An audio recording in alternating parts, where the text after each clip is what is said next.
Bom dia, meus queridos irmãos e irmãs de língua portuguesa. Tendo em vista a situação de que nossas igrejas ou as igrejas estão temporariamente sem realizar os seus cultos normais, pensei em multiplicar com os irmãos uma pequena reflexão. Uma reflexão sobre a comunhão de Deus na criação e a nossa responsabilidade cristã.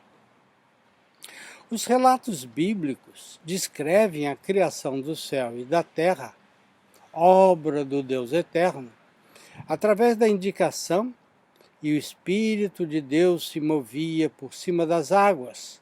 Isso está em Gênesis 1:2. Isso quer dizer que o Espírito Divino é pessoa criadora e presença do Eterno, tendo sido a criação uma realidade formatada por Ele. E é o mesmo Espírito quem clama pela liberdade redentora na criação escravizada. A palavra de Deus, em Romanos 8, de 21 a 22, nos diz: um dia o próprio universo ficará livre do poder destruidor que o mantém escravo e tomará parte na gloriosa liberdade dos filhos de Deus. Pois sabemos que até agora o universo todo geme e sofre como uma mulher que está em trabalho de parto. O Espírito de Deus é o poder atuante do Criador e a força de vida das criaturas. O Espírito é a fonte da vida. Por isso, tudo o que existe e vive manifesta a presença dele. Ele transforma a comunhão com o Pai e o Filho na comunhão da criação, na qual todas as criaturas, cada qual a seu modo, se comunicam com Deus. A existência, a vida e os relacionamentos estão firmados no Espírito, pois, em Atos dos Apóstolos 17, 28, o evangelista Lucas nos diz: pois nele vivemos, nos movemos e existimos. Assim, a partir da comunhão trinitária, o ser humano faz parte da criação e é dependente dela. Vive dentro de um contexto de interdependência com a criação. Desde o início, nosso futuro está ligado ao solo, à água e ao ar. Deus nos coloca junto e com a natureza para trabalhar essa mesma natureza. Gênesis 2:15. Não haveria falta. Gênesis 2, 8 e 9. Se soubermos administrar. Dependemos do solo e dele recebemos o nosso sustento. Pertencemos a este mundo criado e é ele que fornece a base para a nossa existência. A vida começa e se orienta sob o cuidado de Deus. Ó Senhor, tu tens feito tantas coisas e foi com sabedoria que as fizestes. A terra está cheia das tuas criaturas. Salmos 104, de versículo 24. Todos esses animais dependem de ti, esperando que lhes dês alimento no tempo certo. Tu dás a comida, e eles comem e ficam satisfeitos. Quando escondes o rosto, ficam com medo. Se cortas a respiração que lhes dás, eles morrem e voltam ao pó de onde saíram. Porém, quando lhes dás o sopro de vida, eles nascem, e assim dás vida nova à terra. Salmo 104, versículos 27 a 30. Hoje pensamos que o mundo é um objeto para nossa exploração, em vez de sujeito para a glorificação de Deus. Em grande parte, ignoramos as necessidades de outras formas de vida, e essa atitude utilitarista de ver e agir é pecado. é uma falta de respeito para com o Espírito de Deus e gera fenômenos, ações, resultados por nós até aquele momento desconhecidos. As pestes e epidemias não acontecem por acaso. São sempre resultado drástico de nosso relacionamento negativo, destruidor com a própria natureza. Quer com os animais, os insetos, os vegetais, quer com toda a natureza. Por isso, há um desafio do cuidado amoroso. É Deus quem dá e quem sustenta a vida de todo o universo. Sua preocupação por atender às necessidades básicas, comer, beber e vestir, não se restringe ao ser humano, mas se estende a toda a natureza, refletida nos pássaros e nas flores do campo. É Deus quem veste a erva do campo, que hoje dá flor e amanhã desaparece, queimada no forno. Então é claro que Ele vestirá também vocês, que têm uma fé tão pequena. Isso nos diz Jesus, e está em Mateus 6:30. O universo inteiro depende do cuidado amoroso de Deus, que não descuida de nenhuma criatura. Os lírios, por exemplo, caracterizados por sua fragilidade e vida curta, são vestidos de tal modo que nem Salomão usava roupas tão bonitas como essas flores. Mateus 6:29. Criação significa que tudo é completamente obra de Deus. Deus é o autor de tudo, o Deus pessoal e salvífico, que se revelou como puro amor. Toda a realidade brota da pura iniciativa desse amor divino, puro dom gratuito. Mas o ser humano faz parte da criação, depende dela e é seu cuidador. O ser humano, como o restante da criação, foi criado de acordo com a sua espécie. Gênesis 1:24 e 25.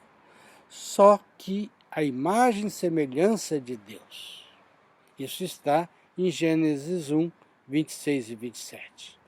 A imagem de Deus é elaborada em termos do domínio administrativo que o ser humano teria sobre o resto da criação. O ser humano foi criado à imagem de Deus não somente por sua liberdade e direito à escolha, mas também pela postura que assume diante da criação. Uma postura de soberania em amor e comunhão, que deve refletir a soberania de Deus, que está em Gênesis 1:26 e 28. O ser humano não foi criado apenas para realizar uma administração espiritual, mas foi criado para ordenar a criação. No entanto, diz Salmos 8, 5 e 6, no entanto, fizeste o ser humano inferior somente a ti mesmo, e lhe deste a glória e a honra de um rei. Tu lhe deste poder sobre tudo o que criaste. Tu puseste todas as coisas debaixo do domínio dele, as ovelhas e o gado, e os animais selvagens também, os pássaros e os peixes, e todos os seres que vivem no mar. Essa administração humana sobre a criação nós chamamos de mandato cultural. Ser criado à imagem de Deus é ser responsável pelo planeta e por todas as formas de vida. A soberania humana implica responsabilidade para preservar a ordem que Deus criou e promover a existência de todos os seus elementos. Tal soberania não implica em liberdade para roubar, matar e destruir. Os seres humanos são mordomos de Deus, responsáveis diante dele, e cuja primeira tarefa é assegurar a permanência e equilíbrio da criação. Por isso, queridos irmãos, somos todos responsáveis. A preocupação divina com a salvação espiritual não é alheia da sua preocupação pelo bem-estar da sua criação material. A criação é o primeiro dos atos salvadores de Deus. Encontramos em Salmo 74, versículos 12 a 17, que, mas tu, ó Deus, tens sido nosso Rei desde o princípio e nos salvaste muitas vezes. Com teu grande poder, dividiste o mar, esmagaste as cabeças dos monstros marinhos, esmagaste as cabeças do monstro Leviatã e deste o seu corpo para os animais do deserto comerem. Fizeste com que corressem fontes e riachos e secaste grandes rios. Criaste o dia e a noite, puseste o sol, a lua e as estrelas nos seus lugares, marcaste os limites da terra e fizeste o verão e o inverno. Sim, por isso não devemos conceber a criação do ser humano no mundo como opcional, nem como secundária à sua missão na salvação de vidas. Desde o início, a criação fazia parte do plano salvador de Deus. A conversão de seres humanos não é o último dos atos salvadores de Deus, mas o estabelecimento de novos céus e nova terra, ou seja, uma nova criação. Encontramos isso no Apocalipse 21, versículo 1, a libertação da própria criação em si, Romanos 8, 20 a 22. Até o fim, a criação fará parte do plano salvador de Deus. A mesma graça de Deus que se manifestou em Cristo também se manifestou na criação. Deus falou muitas vezes e de muitas maneiras aos nossos antepassados, mas nestes últimos tempos ele nos falou por meio do seu Filho. Foi ele quem Deus escolheu para possuir todas as coisas e foi por meio dele que Deus criou o universo. O Filho brilha com o brilho da glória de Deus e é a perfeita semelhança do próprio Deus. Ele sustenta o universo com a sua palavra poderosa e depois de ter purificado os seres humanos dos seus pecados, sentou-se no céu ao lado direito de Deus, o Todo-Poderoso. Nos fala Hebreus 1, versículo 1 a 3. E a graça do Eterno, manifesta, alcançará o seu propósito de submeter a Cristo todas as coisas. Por isso, Deus deu a Jesus a mais alta honra e pôs nele o nome que é o mais importante de todos os nomes, para que em sua homenagem ao nome de Jesus, todas as criaturas no céu, na terra e no mundo dos mortos caiam de joelhos e declarem abertamente que Jesus Cristo é o Senhor, para a glória de Deus, o Pai. Filipenses 2, 9 a 11. Mas encontramos também em 1 Coríntios 15, 27 e 28, que as Escrituras Sagradas dizem: Deus pôs todas as coisas debaixo do domínio dele. É claro que dentro das palavras todas as coisas não está o próprio Deus, que põe tudo debaixo do domínio de Cristo. Mas quando tudo for dominado por Cristo, então o próprio Cristo, que é o Filho, se colocará debaixo do domínio de Deus, que pôs todas as coisas debaixo do domínio dele. Então Deus reinará completamente sobre tudo.